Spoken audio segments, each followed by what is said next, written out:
thing. So today I'm going to continue on this topic of the inner critic. And there's a number of different ways we can define the inner critic, but I'm influenced by Rob Burbea when he talks about it. And he says it's like almost like a sub-personality inside of us. And I'm saying that not being a psychologist, so we don't have to read any psychological meaning into that, just common everyday usage. But it's this voice that's like, maybe it's a voice, it's a constellation of experiences that's like constantly putting us down, belittling us, this voice of negativity that's blaming ourselves and nagging us. And maybe it's accompanied with this sense of shame for what we are, or how we are, or who we are. And it has this climate of harshness. And not only that, when part of the way that we might even know that it's there is there's this feeling of inadequacy. I'm not enough. Whatever I'm doing, it's not enough, or I'm not worthy, or who I am as a living being is inadequate, not enough in some kind of way. Yowza, there's so much pain and dukkha that can be wrapped up in this structure, we'll say. So for the guided meditation, like I did yesterday, I'm going to do one that's not the usual guided meditation that we find in Vipassana retreats or instructions. It's not the general one, but to give myself some credibility, I want to say that I learned this from Sharon Salzberg, somebody who is, she's a very influential figure here in the Theravada Buddhism in the contemporary West. And part of the reason why I'm choosing this type of a guided meditation is because it kind of like usurps power from the thinking mind. And the inner critic, kind of co-ops the thinking mind. So I want to use a guided meditation that's not the usual. And not only does it maybe undermine the thinking mind that likes to protest, but it also brings a quality of spaciousness and warmth. And that's what's needed. So we're going to do this kind of a guided meditation. I recognize that many of you, are regular meditators, and if not here in the 7 a.m.s for years now, which is such a beautiful thing. But, maybe you have your own meditation practice, but just give it a go. See what it's like to do a meditation practice that's a little bit different than the usual, just with the idea of bringing some warmth and spaciousness without a whole amount of, striving and trying to get there. Okay. So taking a meditation posture, a posture that has some uprightness and some ease.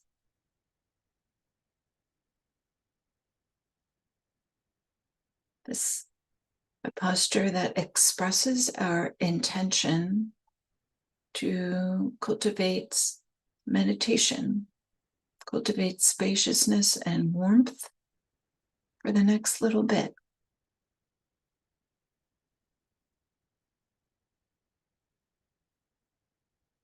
Maybe a few longer exhales just at the beginning to promote and support a sense of well-being or relaxation. Longer exhales can be a big support for that.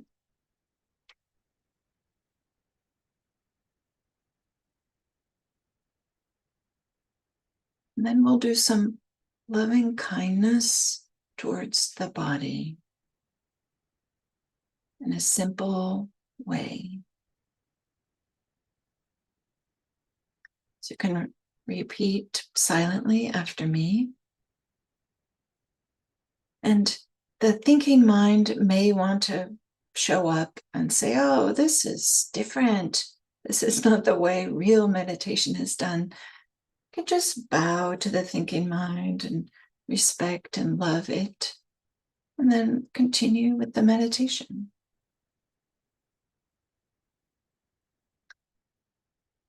May the head be happy. May my head be peaceful.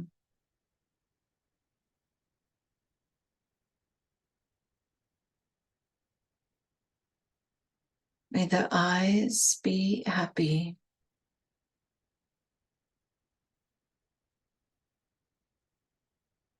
May the eyes be peaceful.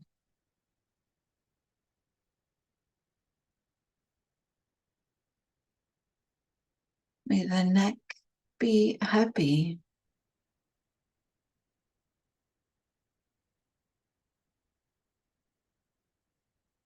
May the neck be peaceful.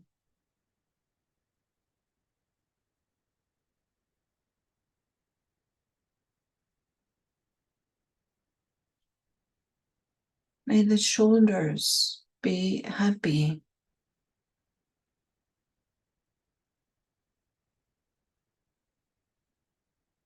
May the shoulders be peaceful.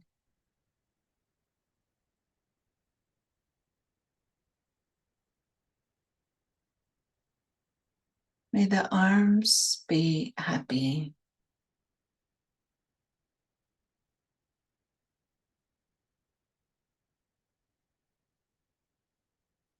May the arms be peaceful.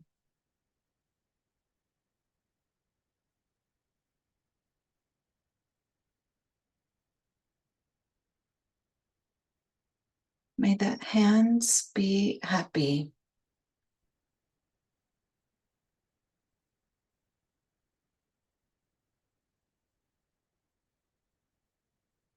May the hands be peaceful.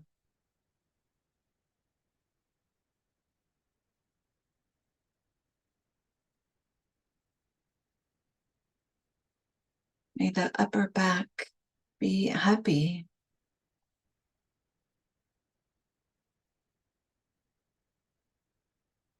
May the upper back be peaceful.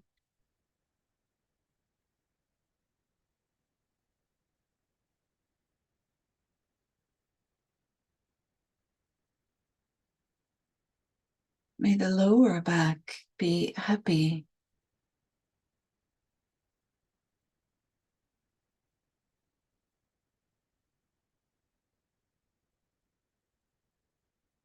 May the lower back be peaceful.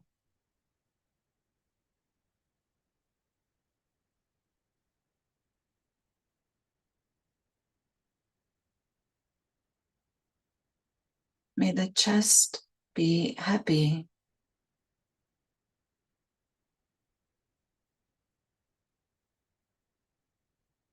May the chest be peaceful.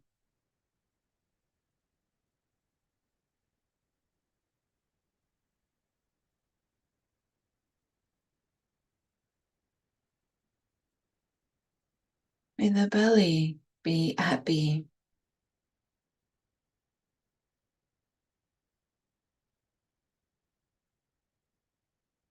May the belly be peaceful.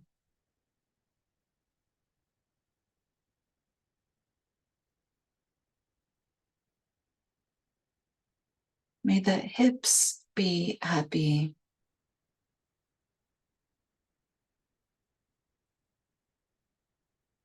May the hips be peaceful.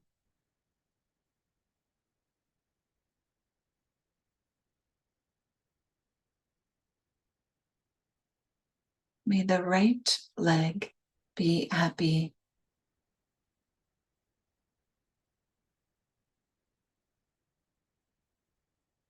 May the right leg be peaceful.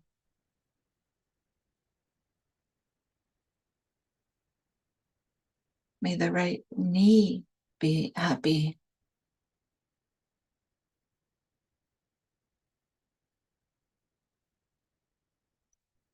May the right knee be peaceful.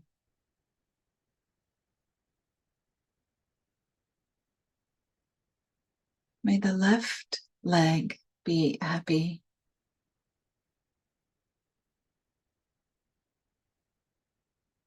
May the left leg be peaceful.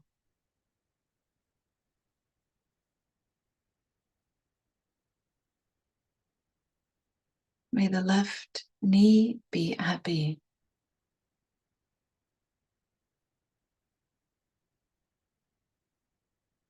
May the left knee be peaceful.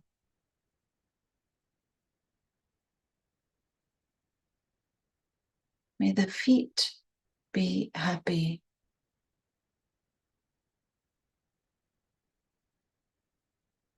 May the feet be peaceful.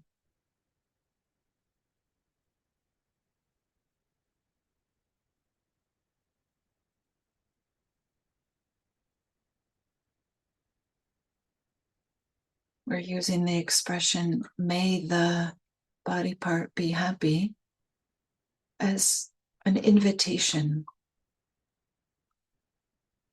not as a demand.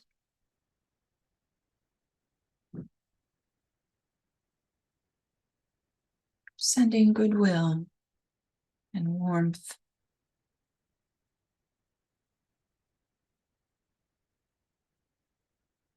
With well-wishing.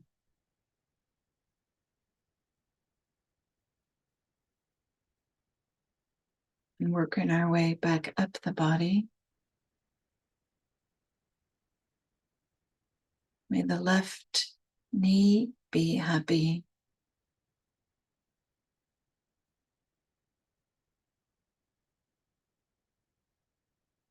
May the left knee be peaceful.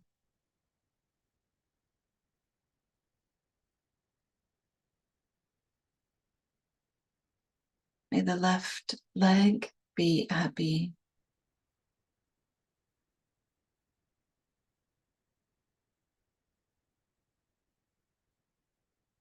May the left leg be peaceful.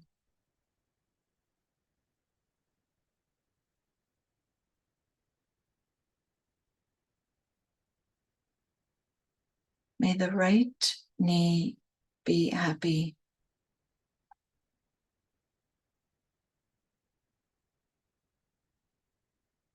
May the right knee be peaceful.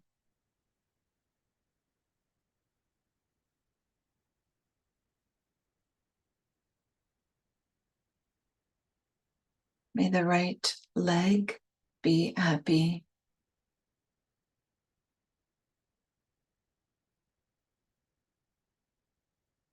May the right leg be peaceful.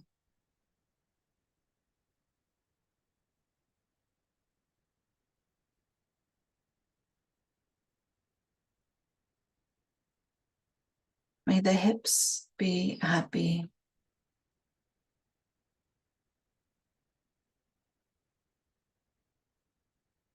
May the hips be peaceful.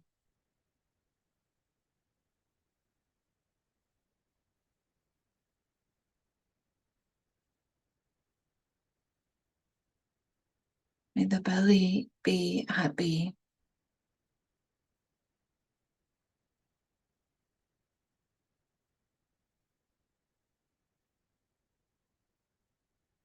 May the belly be peaceful.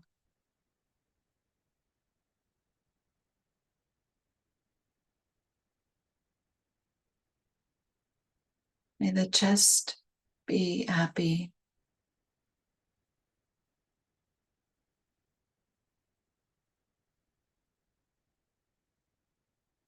May the chest be peaceful.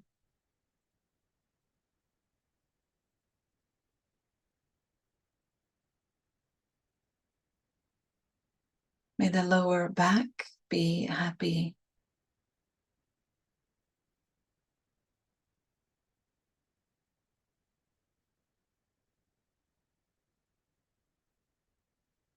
May the lower back be peaceful.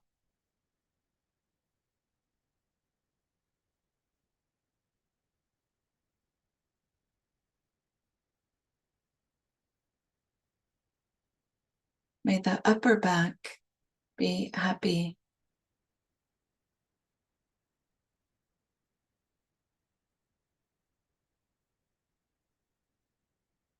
May the upper back be peaceful.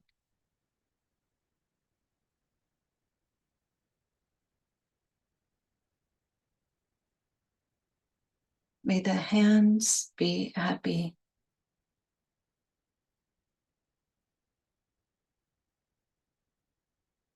May the hands be peaceful.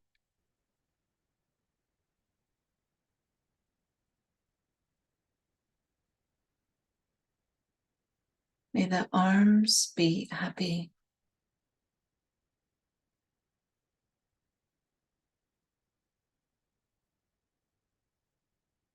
May the arms be peaceful.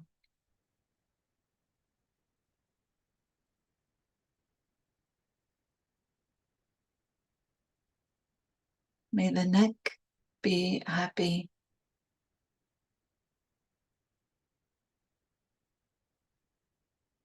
May the neck be peaceful.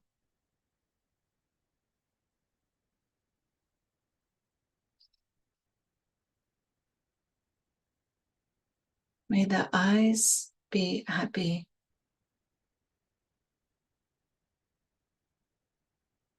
May the eyes be peaceful.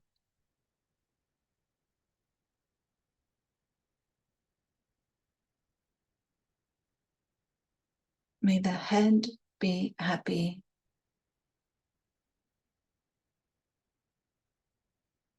May the head be peaceful.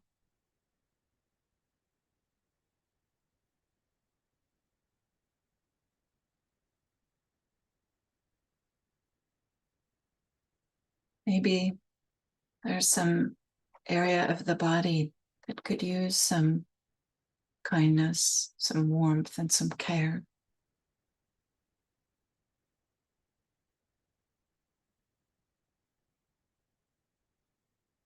Sending some well wishes, some goodwill to those areas.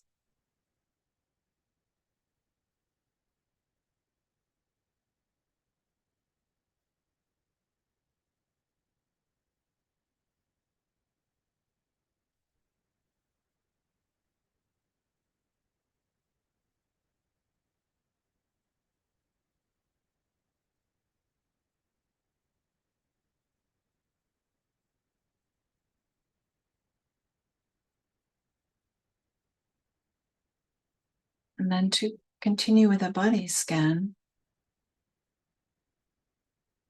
at whatever pace you would like. Maybe changing the words to words that more resonate. Keeping it very simple, and imbued with openness, spaciousness, and care.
So good morning, everybody, or good afternoon, good day, whatever time it is where you are.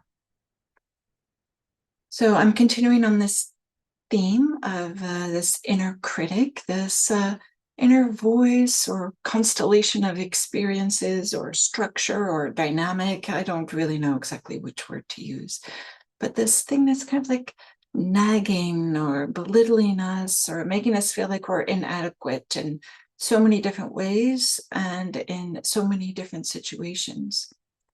This voice of negativity, of somehow like blaming ourselves in some kind of way. And it might be in an obvious way, you know, like very particular thoughts that we hear, like, oh, you're no good, or something terrible like that. Or maybe it's just a sense that things aren't quite right. But it comes with a sense of shame, and shame for how we are or who we are, and this harshness. And there's this feeling of inadequacy that comes with this, that somehow who I am or how I am is not enough. And so there's, wow, so much pain can be like caught up in this. I have to cough here.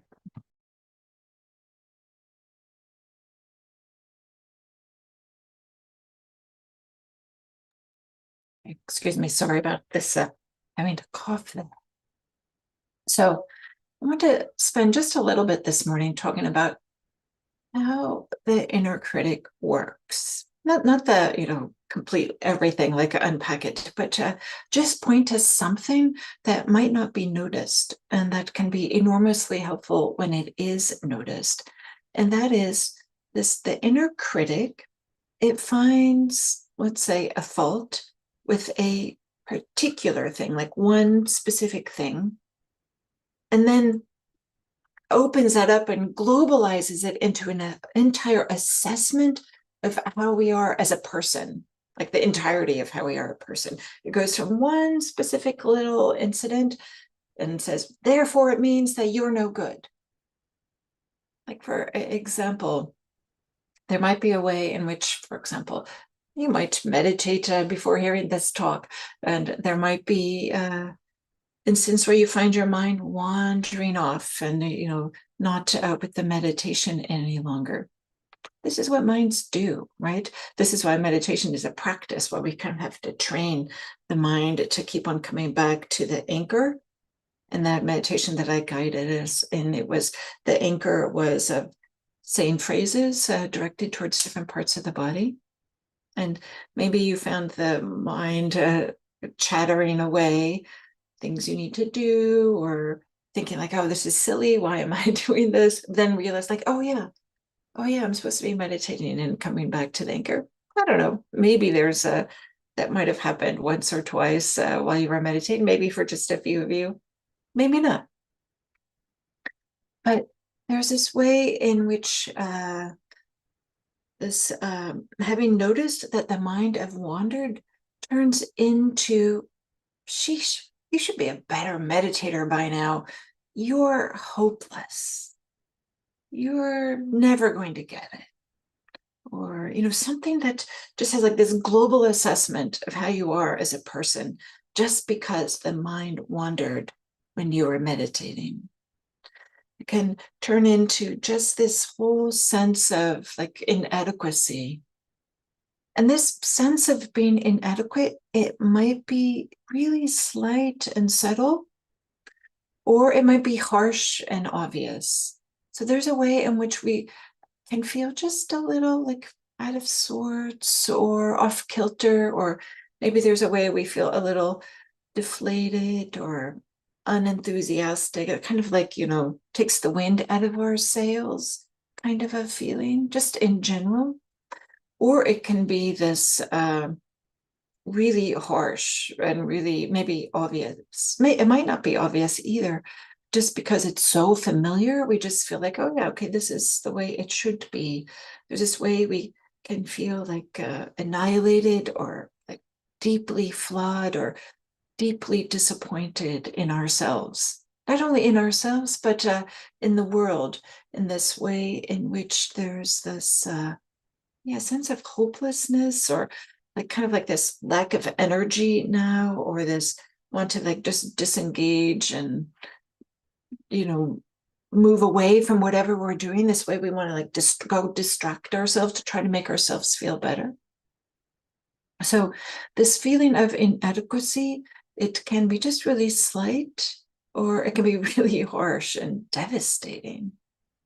And it might be obvious, or it might be really subtle.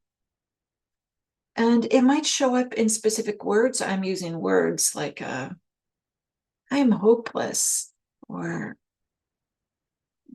this just you're no good, or you're not good enough, or something like that.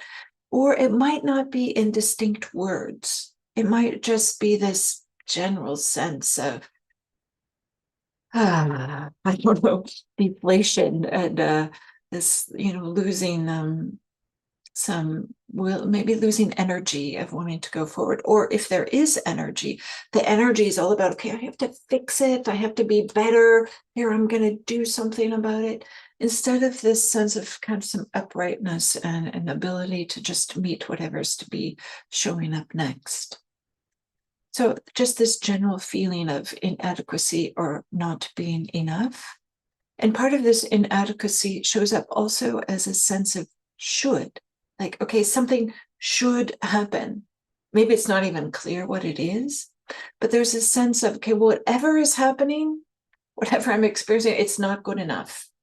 There's got to be something better. Like, I have to be better. I have to be having a better experience, or I have to be a better meditator. I have to show up in some kind of way. So the impact, the consequence of this feeling of inadequacy, that's this feeling like things need to be better or it's not good enough, is that it squashes our ability to see clearly, like see clearly what's actually happening. There's this way when the inner critic is up, again, whether it's subtle or it's obvious, there can be a wish to either like distract ourselves because it's so uncomfortable, or there's this real sense of whatever is happening is not good enough, and we have to go seek or create or manufacture, manipulate, engineer, do something to make it better. So when this feeling of inadequacy is there, we're not able to get a clear sense of what's actually happening. We kind of like disengage from what's actually here. What's the felt experience of this moment? We're no longer to be present with that. We're no longer able to be present with that. Like this feeling of inadequacy kind of like hijacks our attention. And it feels so uncomfortable that we're distracting or going elsewhere or trying to make this uncomfortable feeling going away. So we're not able to see or get a clear sense of what's actually happening in the moment. This is often why the inner critic kind of like just feels pervasive and isn't able to be seen. But also what we can't see is what's needed to learn from the situation. Maybe this, for example, that I gave like during the meditation, maybe you found the mind was wandering a lot, and maybe we can learn that, oh, maybe it's, for example, maybe it's helpful to have my morning coffee before I meditate. I'm one of those people, I have coffee in the morning before I meditate. It's just what I do. I don't know, I enjoy it, I like it. And maybe that's something that I have learned, like, okay, yeah, meditation's a little bit different if I have my coffee. Or maybe when the inner critic is up and running and we can't see clearly what is true, the mind wanders. And then what is extra? This feeling of like, oh, I'm a terrible meditator, or it has to be better, or I need to be better, or it should be different. These are two different things. What's true, what actually happened, and then what gets added on top. This, this inner critic is adding some assessment that somehow we're inadequate in some kind of way. So what are some ways that we can practice with this? And this is will be kind of what we'll be exploring with this week is, first of all, we want to relate to this inner critic. If we're able to see how it's showing up and belittling us and with a sense of harshness or inadequacy or shame or whatever way it shows up, we want to relate to it with spaciousness and kindness. Otherwise, right, it would just be the critic on the critic. And then there'd be the critic of the critic of the critic, and off we go, just this cycle of being critical. So the inner critic would love to co-opt our looking at the inner critic. It would love to do that. That's partly why I'm doing a different guided meditation, because that guided meditation kind of gives the mind something to do, so it's not so readily co-opting our experience. So we want to relate to the inner critic with curiosity, spaciousness, and warmth. Like, oh, okay, here it is. And to be honest, it's not surprising if it's there. It's so prevalent in kind of like modern society or the way things are these days. And so when we discover that there's this strong feeling of inadequacy, part of the way that we can undermine, like usurp some of the power or the authority that the inner critic likes to give, is to just simply and with some warmth and some spaciousness ask ourselves, how am I right now? How am I right now? What's the experience at this moment? And so tune into the immediate felt experience. The inner critic is always trying us to feel like something is better and we have to do something else. But to kind of like just tune into, okay, no, actually what's happening is a way that really can undermine this thinking mind that's trying to convince us that something else has to be better. So just ask ourselves, how am I right now? In the way that we might see a child that is a little bit out of sorts, but we're not sure what's happening. And we just ask, oh, what's going on? How are you? With care and warmth, not because we have to fix it, not because it's wrong to feel that way, but because this is how we express care. This is how we express warmth and engagement and connection. How am I right now? And then just be open to what's happening. We don't have to find the answer. We don't have to dig for the answer. Because the inner critic is telling us that the experience should be different and we should be different. And so we can add this, how am I right now? Just with some warmth and some care, and allow whatever is to be found to be found. And maybe we discover that actually we feel terrible. And can we bring some care to that? Maybe we might find that, oh no, things are fine. And can we bring some care to that? And so we can add this to yesterday's instructions of, I'm doing the best I can right now. I'm doing the best I can right now. Maybe is a way to respond to the inner critic, or maybe the sense of, how am I right now? How am I? Like, what's going on? These are two different ways in which we can respond to when we feel the inner critic. And maybe sometimes one way is more accessible than another way. Maybe sometimes you can't really like respond or feel into how you are right now. And maybe all you can have this idea is, I'm doing the best I can right now. So whichever is available, these are two different ways in which we can respond when we discover that this inner critic is up and running. And not only is it up and running, but it seems believable and authoritative, which is what the inner critic likes to do, right? To convince us that it's correct. So meeting the inner critic with some curiosity and care. We don't have to be critical of the critic. So with that, I'm wishing you a wonderful rest of the day. However, whether it's the end of the day for you or the beginning of the day, reading the Critic with curiosity and care. Thank you.